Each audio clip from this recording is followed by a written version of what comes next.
Ramai babe yang tanya saya tentang Starlink ni. Sebelum ni saya dah buat video tentang Starlink tapi masa itu belum official dalam Malaysia. Sekarang ni dah official guys. Saya tak pasti bulan berapa. Saya rasa awal bulan 2, bulan 3 dah memang dah official dalam Malaysia. Cuma daripada pendapat saya nak buat video ringkas je, pendek je. Nak cerita lebih-lebih pasal Starlink ni pun harga dia seram juga nak beli. Nak pakai bulan-bulan. Untuk kebanyakan pengguna, mereka rasa macam mahal ataupun tak mampu. Tapi dari sudut perspektif lain, kalau dinilai balik, sebenarnya sangat-sangat berguna dengan Starlink ni. Check it out.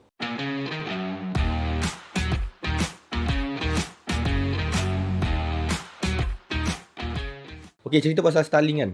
Harga dia lebih kurang 200 200 berapa Okay, korang boleh tengok dekat gambar ni. Kalau saya jumpa, saya masukkan dalam video ni. Harganya 200 lebih. So installation tu untuk device kena beli lagi. Okay, antena dia, modem dia apa semua dalam harga lebih 1000 jugalah. Berbaloi atau tak untuk kita gunakan Starlink.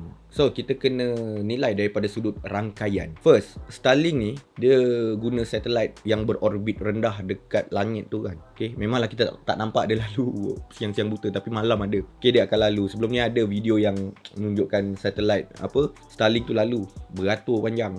Itu kita lupakan lah. So dia mempunyai coverage yang sangat luas dan dia bukan limited punya coverage. Syarat untuk dapat signal tu senang je. Dia macam antena-antena lama yang jual produk internet macam ni, yang pakai satellite. Janji nampak langit, korang terus boleh dapat connection internet tu. Jadi macam Starlink ni sebulan dalam lebih kurang 200 lebih adalah sangat berbaloi kepada pengguna yang duduk kawasan luar bandar ataupun duduk hutan ataupun duduk dekat kawasan yang langsung tak ada rangkaian telco seluler internet singkat-singkat tu, ataupun tak ada liputan fiber. Ada yang mempertikaikan Starlink ni adalah satu produk bodoh sedangkan kita ada fiber yang lagi murah. Sebelum korang berfikiran macam tu, saya nak tanya dulu, berapa ramai dalam Malaysia ni yang tengah menonton video ni, bila nak daftar fiber ada alasan port tak cukup, port tak cukup, port tak cukup. Kenapa port tak cukup? Jadi orang-orang yang duduk kat kawasan fiber ni bila menghadapi masalah port tak cukup, Starlink tu mungkin boleh jadi satu alternatif diorang untuk dapatkan unlimited internet. Bukan bullshit punya internet, unlimited. So kelajuannya lebih kurang dapatlah around 100 ataupun hampir 100 Mbps. Boleh, sangat-sangat boleh. Kalau dibandingkan dengan telco, lebih berbaloi harga dia lah. Tapi tengok penggunaan juga. Tak semua orang boleh pakai 1000 gig sebulan. Jadi kalau pakai setakat 500 gig sebulan, pakai je SIM card biasa dekat luar sana kan. SIM card bil ada je, SIM card bil yang boleh beratus-ratus gig. Tapi kalau betul-betul penggunaan yang banyak dan nak speed yang okey jugalah, 100 Mbps, berbaloi Starlink ni. Saya perhati memang banyak orang yang mempertikaikan bab Starlink ni. Dia sangat-sangat ban bila Starlink ada kat Malaysia ni dengan harga macam tu. Sibuk membandingkan dengan fiber. Bro, saya cabar korang lah, pergilah mana-mana kebun. Masuk kebun sawit satu, masuk kebun nanas satu, duduk kat tengah-tengah tu. Kau telefon TM, bagi tahu location kau, ada tak fiber kat sini? Memang tak ada ni.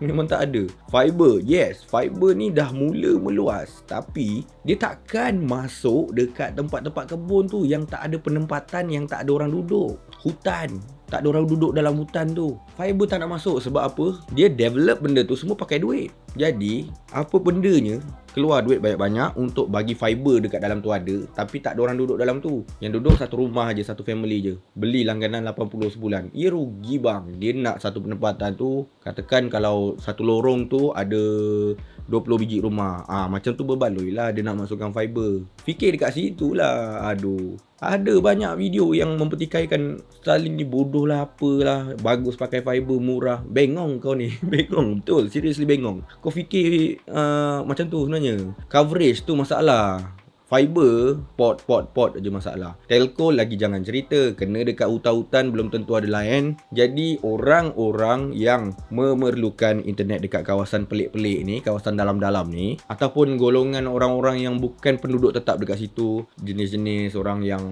kejap duduk sana, kejap duduk sana, dia orang tak dapat confirm internet dekat situ, line apa okey, line apa okey. Jadi Starlink is the best. Dekat mana-mana pun dia pergi, internet akan ada asalkan antena yang dia orang guna tu boleh tembak menghala ke langit, memang confirm dapat internet. Starlink ni bukan pertama dalam Malaysia. Sebelum ni ada company yang mewujudkan servis macam Starlink, bagi antena ataupun bagi satellite tembak dekat space terus dapat internet directly daripada space sampai ke bumi. Ada satu company ni, contoh Connect Me. Connect Me ni dia buat macam tu lah. Janji nampak langit, so korang terus boleh dapat internet walaupun dekat mana-mana korang berada. Dalam hutan sekalipun boleh. Janji pokok tak ada dekat atas. So bagus lah benda macam tu. Tapi Connect Me ni dia bullshit sikit dulu ni. Dulu 25 Mbps, harga saya tak ingat lah, 25 Mbps unlimited. Sampai satu tahun 2020, bulan berapa saya tak ingat, tiba-tiba saya dapat email menunjukkan dekat situ FUP 100 gig 25 Mbps sebulan, bayar lebih kurang 100 lebih.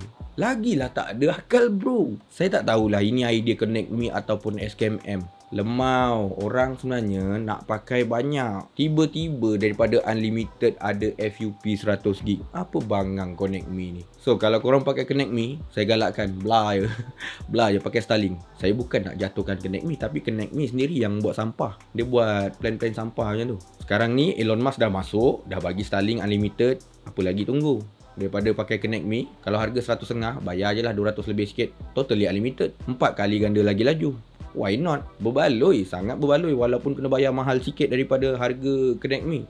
So ingat, Starlink berbaloi untuk siapa-siapa yang berpindah randah, untuk siapa-siapa yang duduk dekat kawasan pedalaman yang boleh nampak langit dan confirm tak ada line apa-apa, untuk golongan yang pakai internet banyak gila tapi bila nak daftar fiber, port tak ada.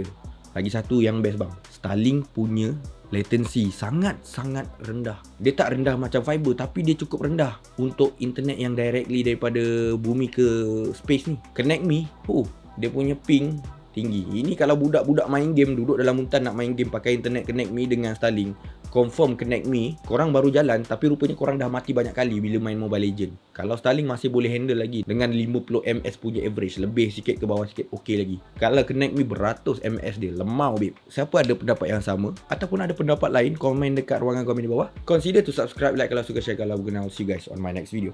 Bye.